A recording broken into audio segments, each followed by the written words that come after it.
Ainda em pé, em reverência ao escrito do Senhor, abramos as Escrituras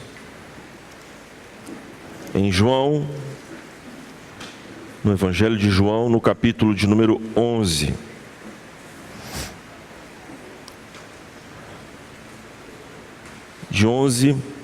Capítulo 11, versículos de 1 a 16.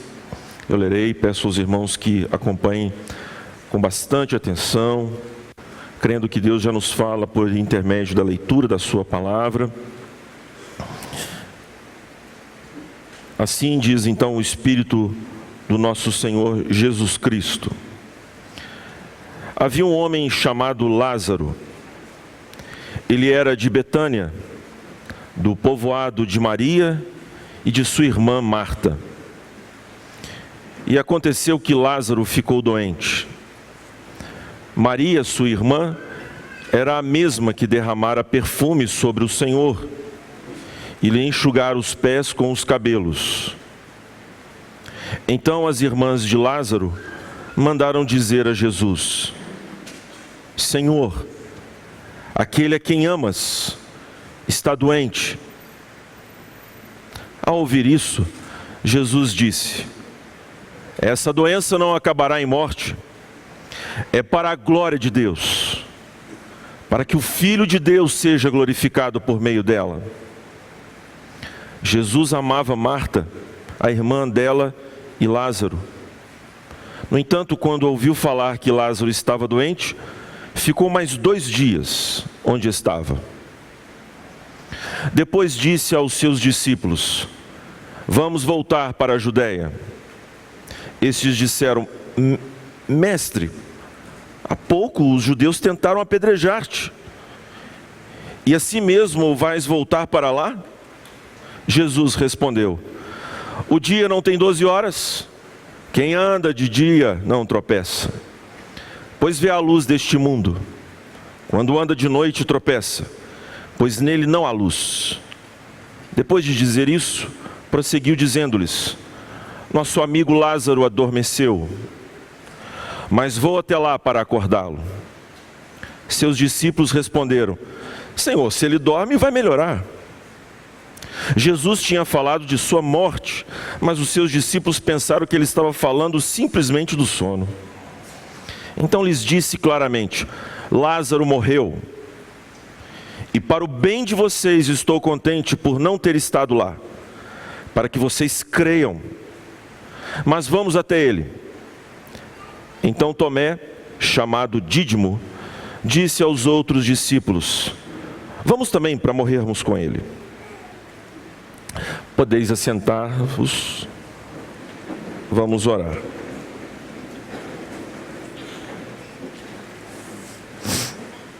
Senhor Deus de Abraão, Isaque e Jacó, Deus Todo-Poderoso, Criador dos céus e da terra, Deus que tomou a decisão eterna de enviar o Teu Filho amantíssimo, a segunda pessoa da Trindade. Ó Senhor, nós Te louvamos pela encarnação do Verbo. Nós Te bendizemos por este plano maravilhoso da redenção.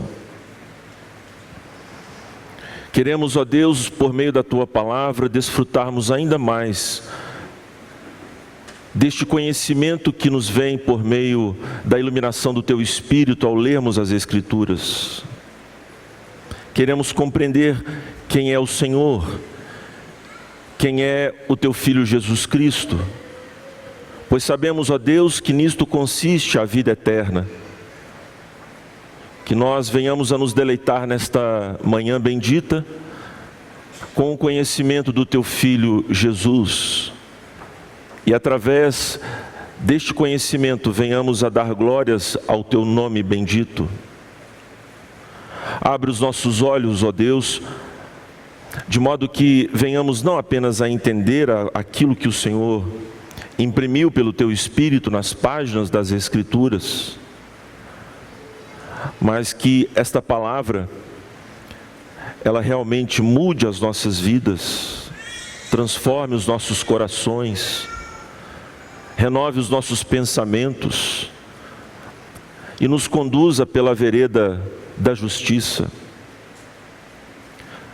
Nisto consiste, ó Deus, o amor, que nós o obedeçamos, mas queremos fazê-lo, ó Deus, não em relação às atitudes apenas, mas às afeições, Senhor. Nós queremos te amar, queremos sentir e viver o teu amor. Por isso, tem compaixão da nossa vida miserável, ó Deus. Tu és o Rei, o Senhor dos senhores. Cristo é para nós o profeta. Assim como Ele revelou esta compaixão e paciência, amor pelos seus discípulos, a nossa expectativa é que Ele nos receba nesta manhã com toda a paciência. Não se enfureça com a nossa letargia, com a dureza da nossa cerviz, com a resistência que oferecemos a Ti e ao Teu Espírito, para aprendermos dEle. Não, Senhor, tem compaixão de nós, aviva nossa alma,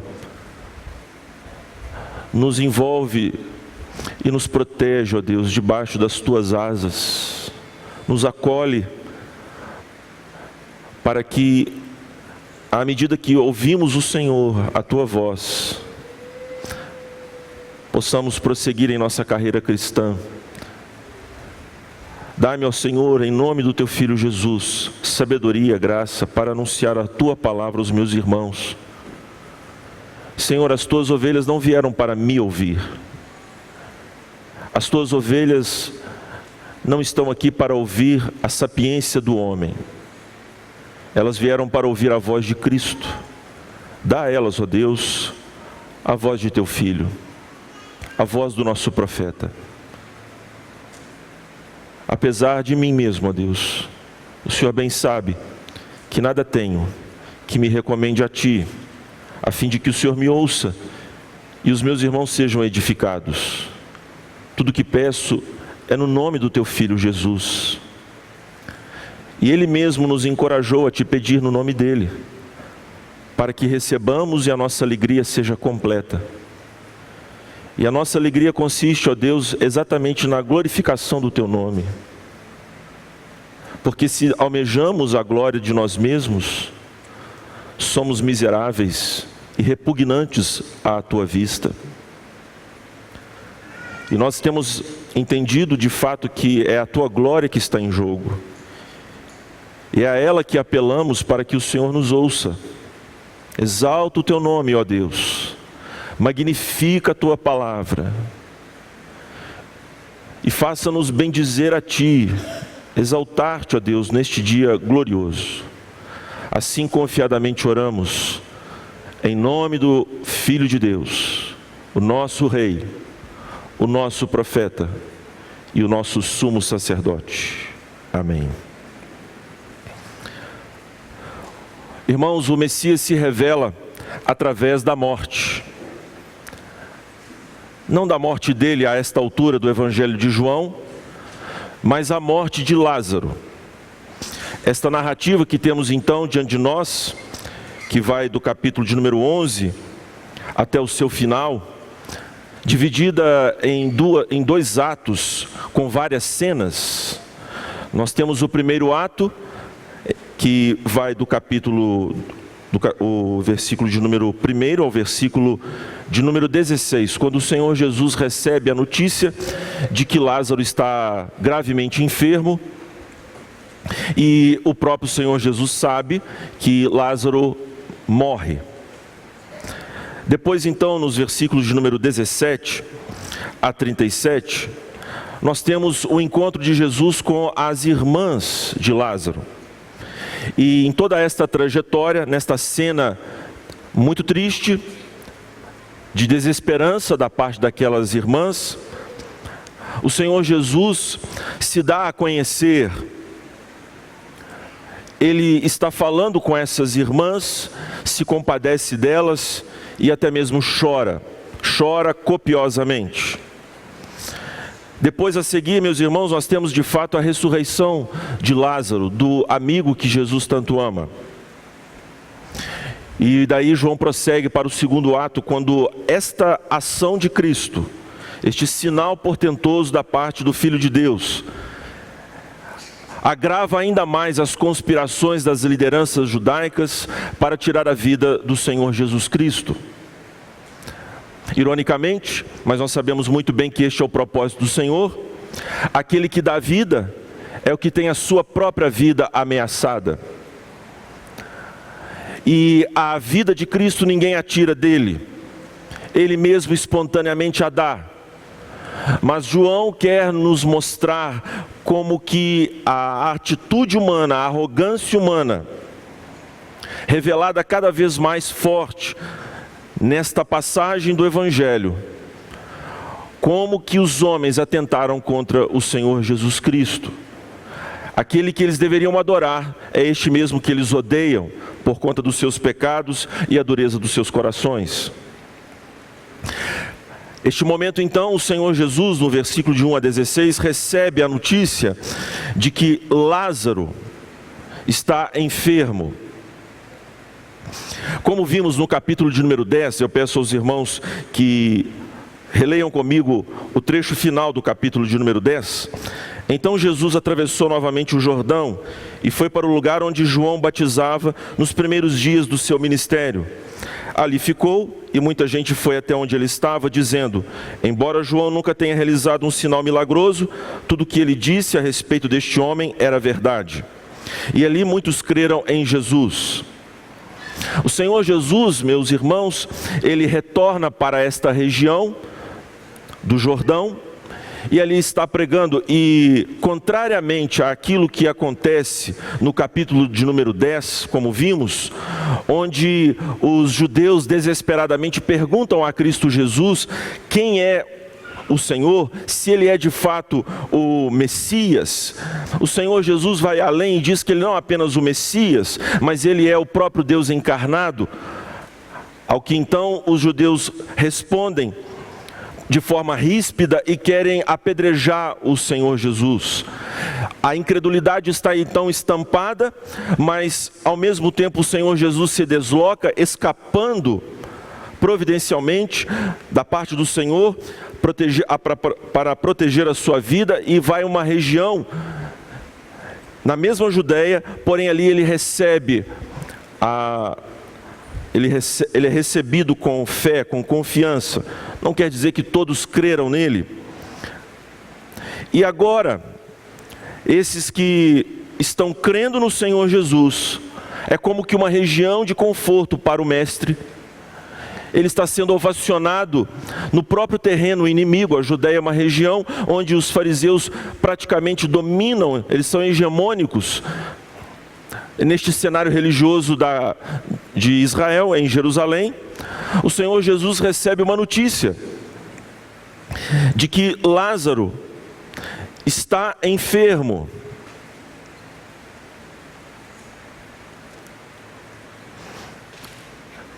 E o Senhor Jesus age de uma forma muito, muito diferente. Naturalmente, irmãos, qualquer pessoa que ouvisse a respeito de um ente querido que está gravemente enfermo, larga tudo o que faz e vai correndo para socorrer essa pessoa. O Senhor Jesus não faz isso.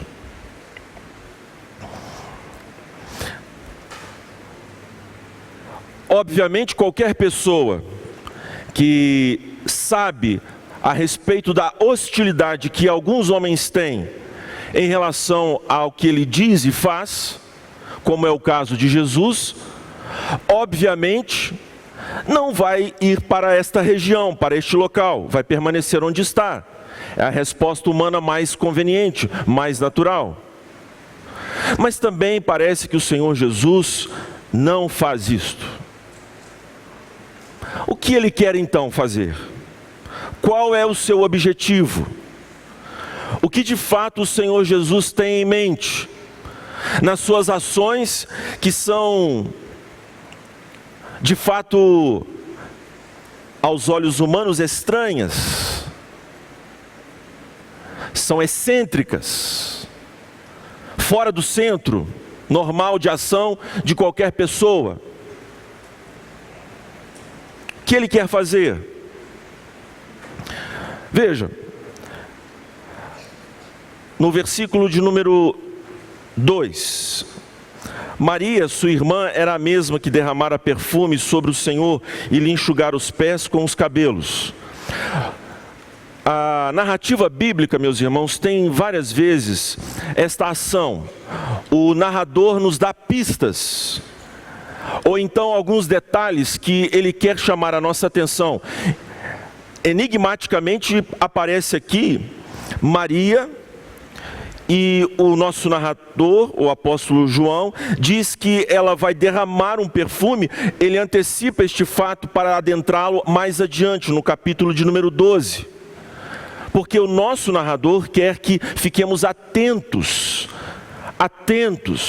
Se você está esperando eu dizer para você o que significa esta antecipação, você então errou. Você vai ficar com a pulga atrás da sua orelha. Porque é exatamente isto que o nosso narrador quer provocar. O que significam essas palavras? Quando ele antecipa um fato que vai acontecer adiante. É como aconteceu, por exemplo, com Moisés narrando a respeito de Sara e Abraão. Ao final do capítulo 11, aparece lá em Gênesis apenas um detalhe: e Sara era estéril.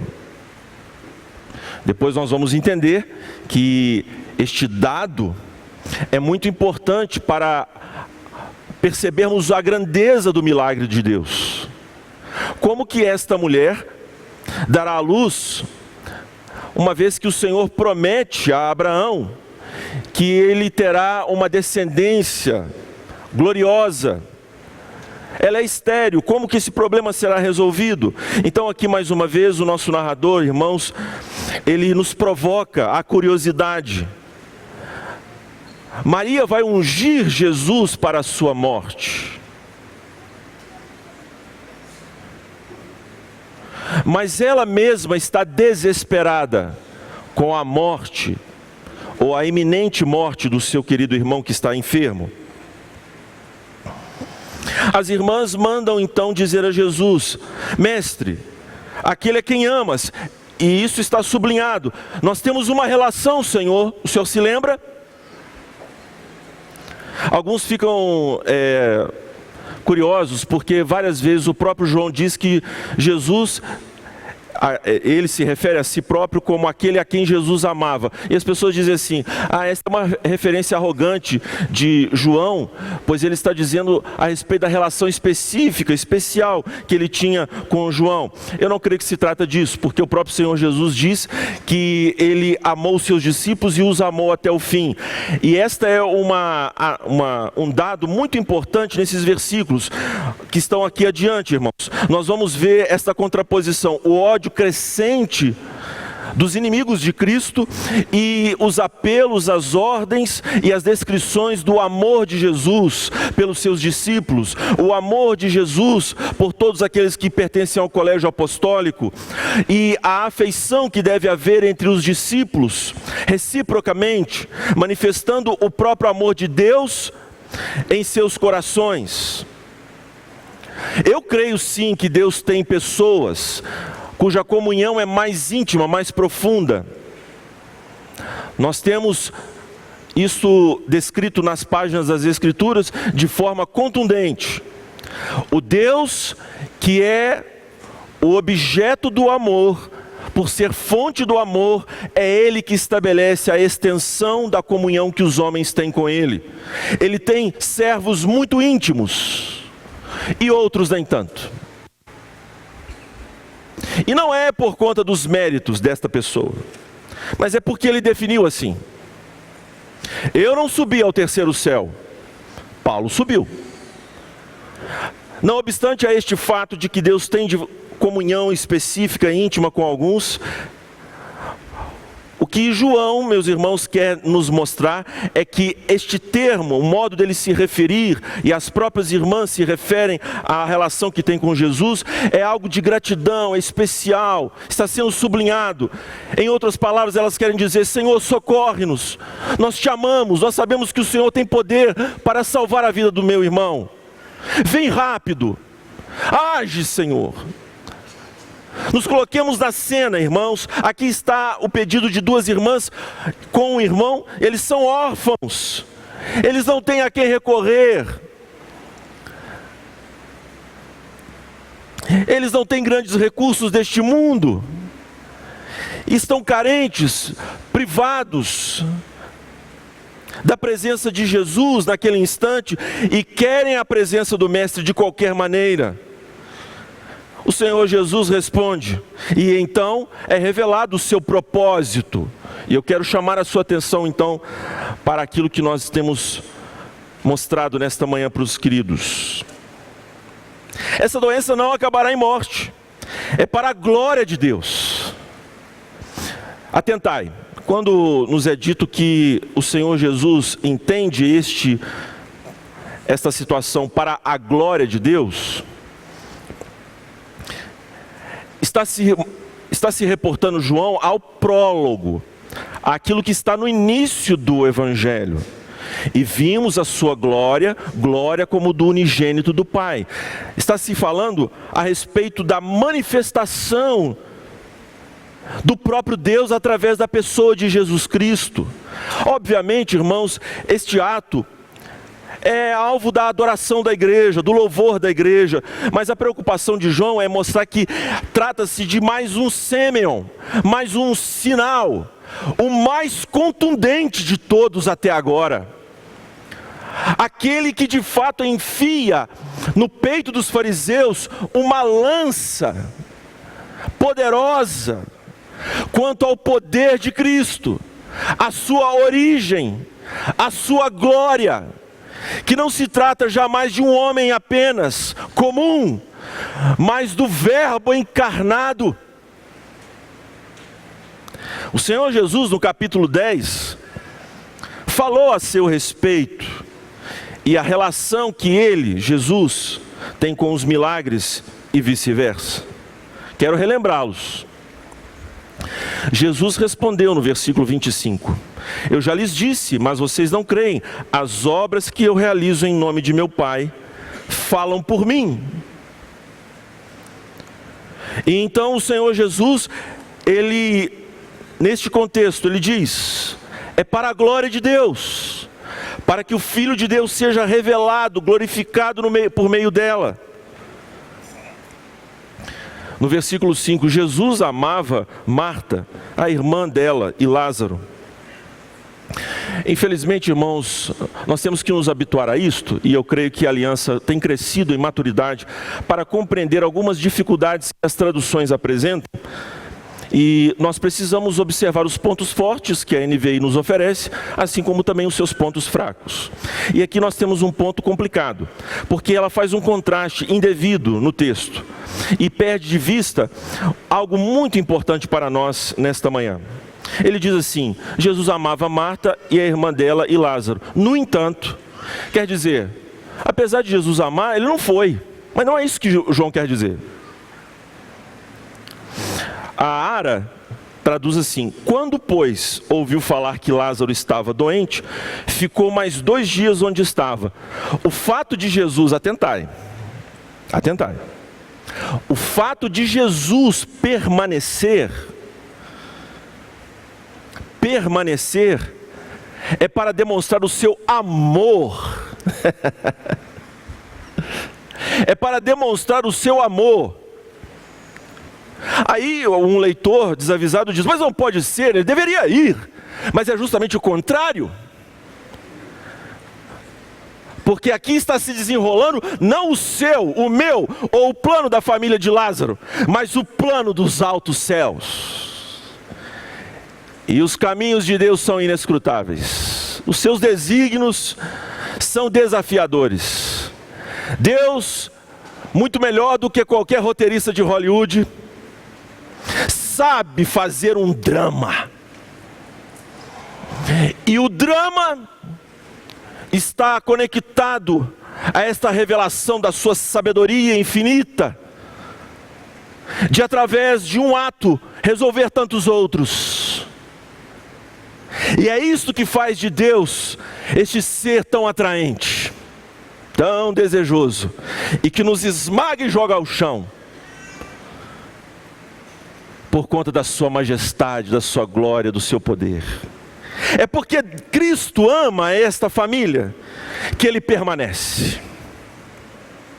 Então, irmãos, o Senhor Jesus se revelará através desta morte, que até este momento os discípulos pensam apenas se tratar de uma enfermidade gravíssima.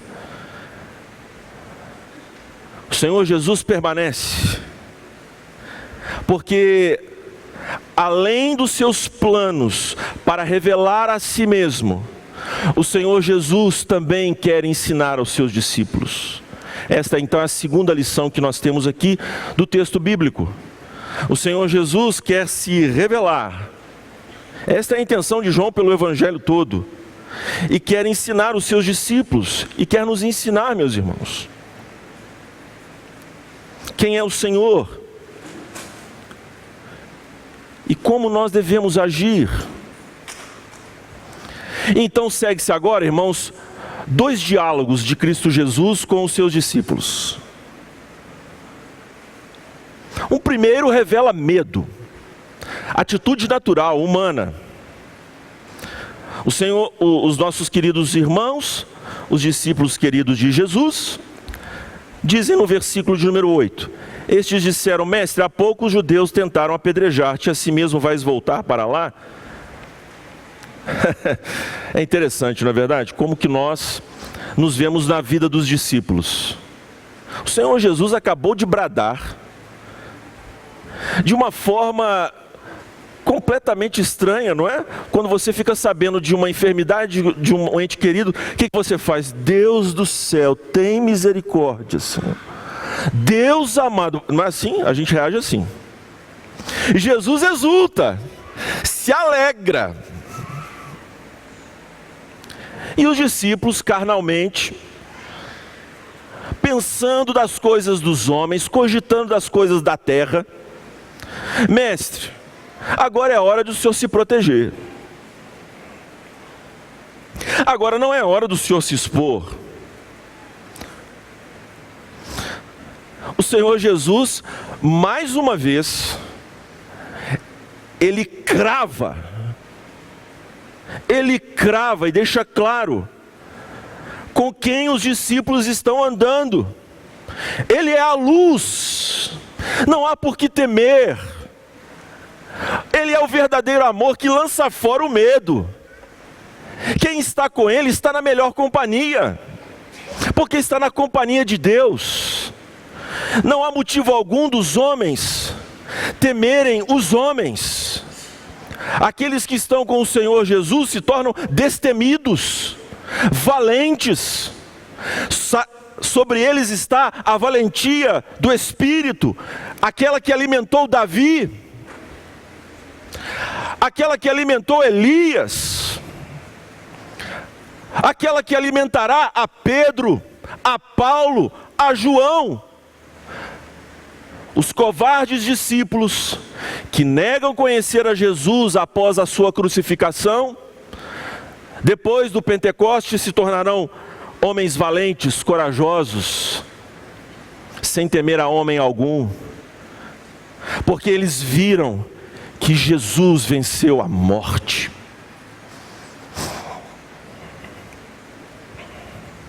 Os discípulos estão com medo, não só pela vida do próprio Senhor Jesus, mas também a sua vida. Aí os discípulos parecem que vão entender, é o que se espera. Afinal, no capítulo 10, o Senhor Jesus diz algo que serve para nós analisarmos no capítulo 11. Ele diz assim aos seus oponentes: as minhas ovelhas ouvem a minha voz, eu as conheço e elas me seguem. Mas não é o que está acontecendo aqui. As ovelhas não estão ouvindo a voz do Senhor Jesus e elas não querem segui-lo. E eu, hein? Mas o Senhor Jesus, tão amoroso, tão paciente.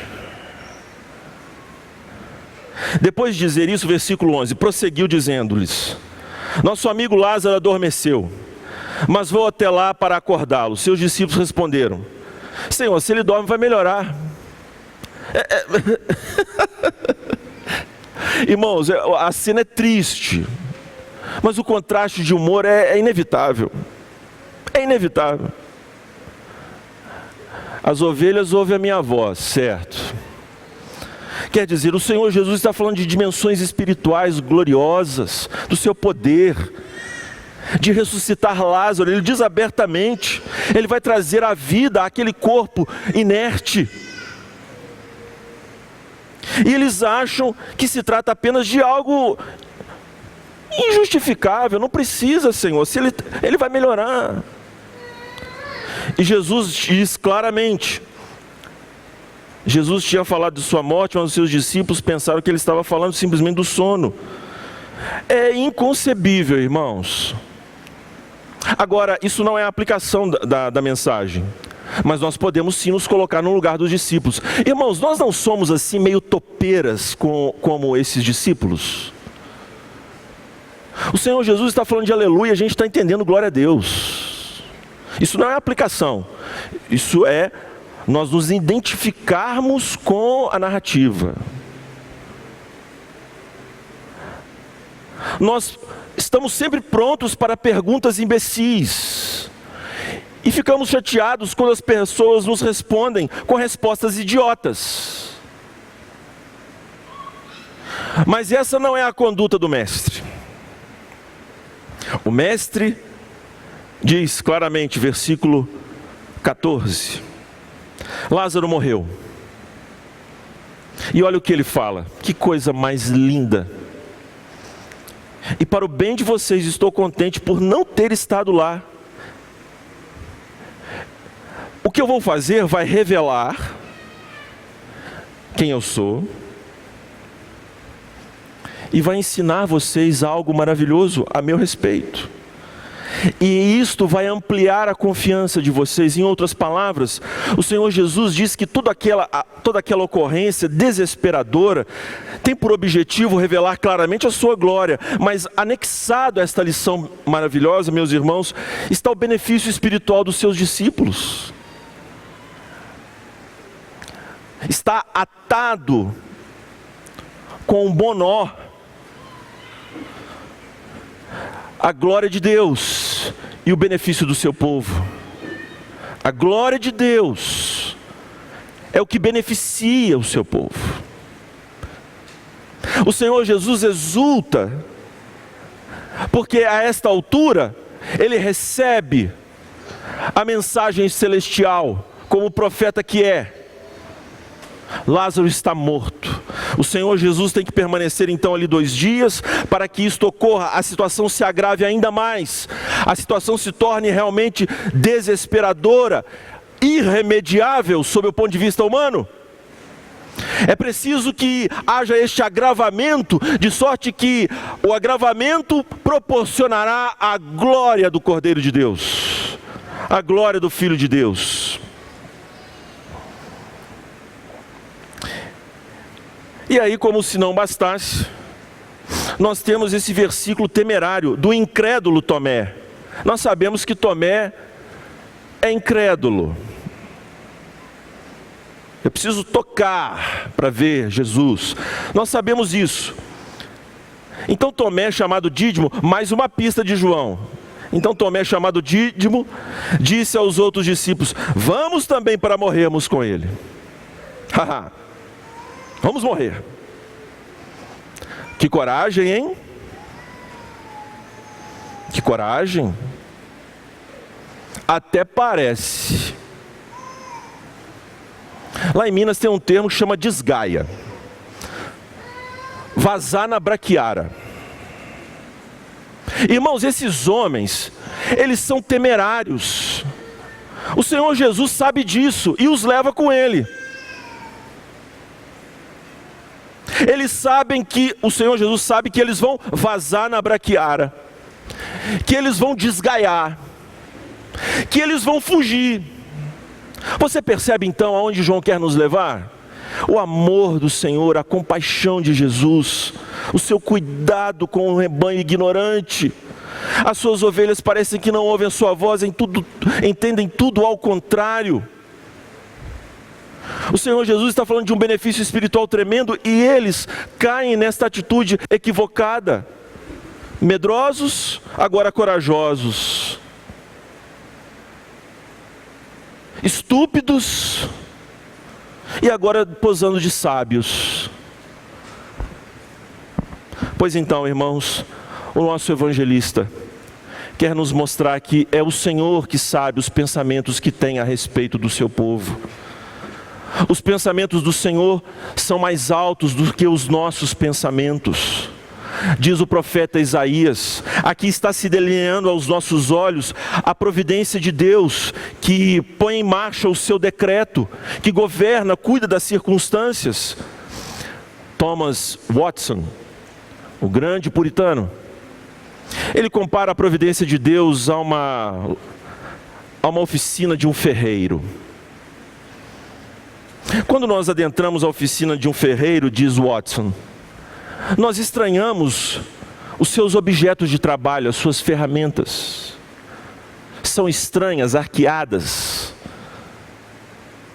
Mas nós ficamos boquiabertos com a obra das suas mãos. Assim então, irmãos, é a providência do Senhor que aqui se revela. Demorar 2 dias, ir para o fronte da batalha, que ferramenta estranha. Ele é insensível, porque eu chamei correndo, e ele não vai vir. Ele não é inteligente, porque vai para onde as pessoas querem matá-lo. Irmãos, os caminhos de Deus pertencem a Ele. Os caminhos do Senhor são a si mesmo inescrutáveis, insondáveis. Os seus desígnios se ocultam.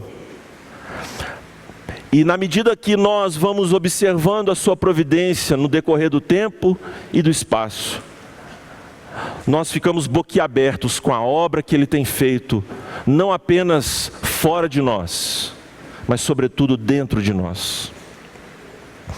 O texto de hoje, então, irmãos, serve para abrir o nosso apetite para as lições que virão ainda aí. Mas certamente, nós temos que sair daqui com a convicção de que nós não somos, meus irmãos, os protagonistas. Esta história não é a nosso respeito. Uma das situações que faz com que a nossa alma define é porque nós não divisamos isso, irmãos. Nós sempre queremos nos colocar no centro da ribalta, no centro das luzes. Mas aqui está claramente mostrado, revelado para nós outros, irmãos, que é Deus o protagonista. Os holofotes estão mirados nele. Nós precisamos nos humilharmos, irmãos, e pacientemente enfrentarmos as mais terríveis adversidades. Ora, eu digo isso, meus irmãos, com um sentimento de inadequação muito grande. Porque pimenta nos olhos dos outros é refresco. É muito fácil nós entendermos esta relação que há entre os infortúnios desta vida, providencialmente dados por Deus, e a sua glória. Mas é difícil viver isso, irmãos. Na verdade, é impossível. Nós nos exasperamos quando as coisas não caminham de acordo com o nosso querer. Nós entendemos que o curso das ações tem que seguir o nosso querer. E veja, o Senhor não é insensível à dor e a esse desespero e ignorância nossa, pois Ele mostra que por amar Maria, amar Marta, amar Lázaro, Ele atenderá ao seu pedido, muito mais do que isto. Mas uma coisa elas precisam entender, que o atendimento do pedido está atrelado à glória do Eterno, e não à cronologia humana. E isso deve, meus irmãos, saciar a nossa alma de gozo, de alegria, em meio às tribulações, e dizer como Paulo: pelo que tenho prazer nas provações. Ao invés de nos colocarmos nessa situação miserável, mimizenta, ranheta, lamuriante. Por que, Senhor?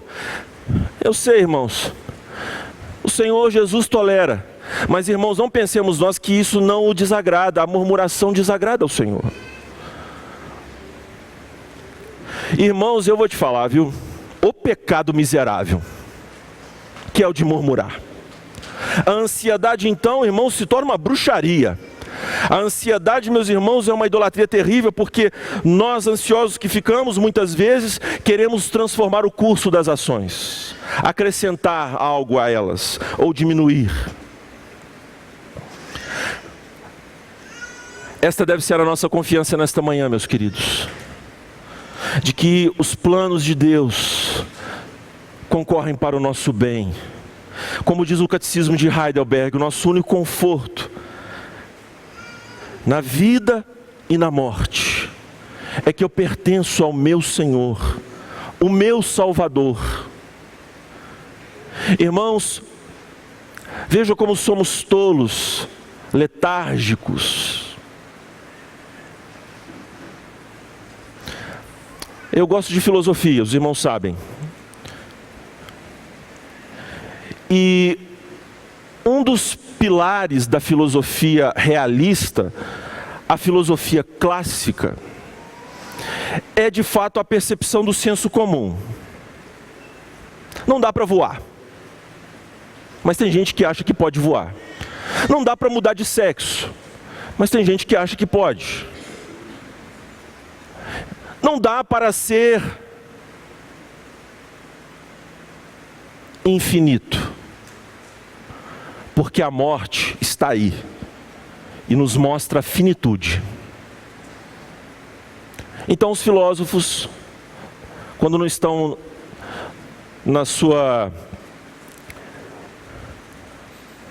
os seus pensamentos tolos, eles entendem que a morte é a certeza das certezas. Mas nós vamos aprender que existe alguém que se colocou mais certo do que a morte. Só teve um. Quem crê em mim, ainda que esteja morto, viverá. E esse Deus vivo, que nós vamos agora nos alimentar dele pela mesa do Senhor. Quero convidar os presbíteros para que venham até a frente.